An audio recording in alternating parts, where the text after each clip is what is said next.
மகாநதி தொடரில் நிவினுக்கும் யமுனாவுக்கும் இடையே பிரச்சனை ஏற்படுது.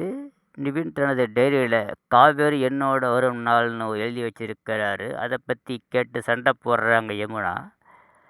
யமுனாவுடைய டார்ச்சர் தாங்க முடியாமல் உண்மையை சொல்லிடுறாரு. பிறகு வேகமாக வீட்டுக்கு வர யமுனா நடந்தே வரா. ஃபோன் பண்ணி அக்காவுக்கு ஃபோன் பண்ணி வீட்டுக்கு வாங்க, முக்கியமான விஷயம் பேசுகிறேன்னு சொல்கிறா.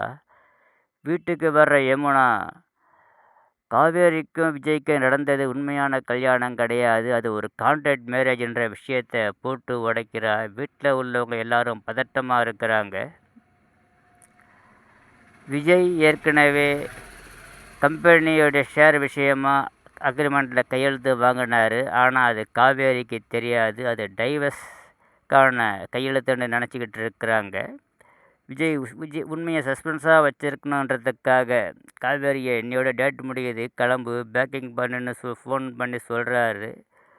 பேக் பண்ணிவிட்டு ரெடியாக இருக்கிறா. என்னையோட நம்மளுடைய இந்த வீட்டில் விஜயோட வாழ்க்கை முடிஞ்சு போச்சு, நம்ம வீட்டுக்கு போக போகிறோன்னு நினச்சிட்டு இருக்கிறாங்க.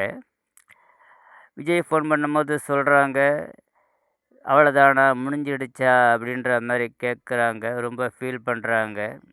அதான் சொல்லிட்டேன், ரெடியாக இருக்க ரெடியாக இருக்க சொல்லிவிட்டு அவர் வீட்டுக்கு வராரு. வீட்டுக்கு விஜய் வந்த உடனே காவேரி வீட்டில் உள்ளவங்களாம் விஜயை பார்க்குறதுக்கு ரொம்ப கோபமாக இருக்கிறாங்க.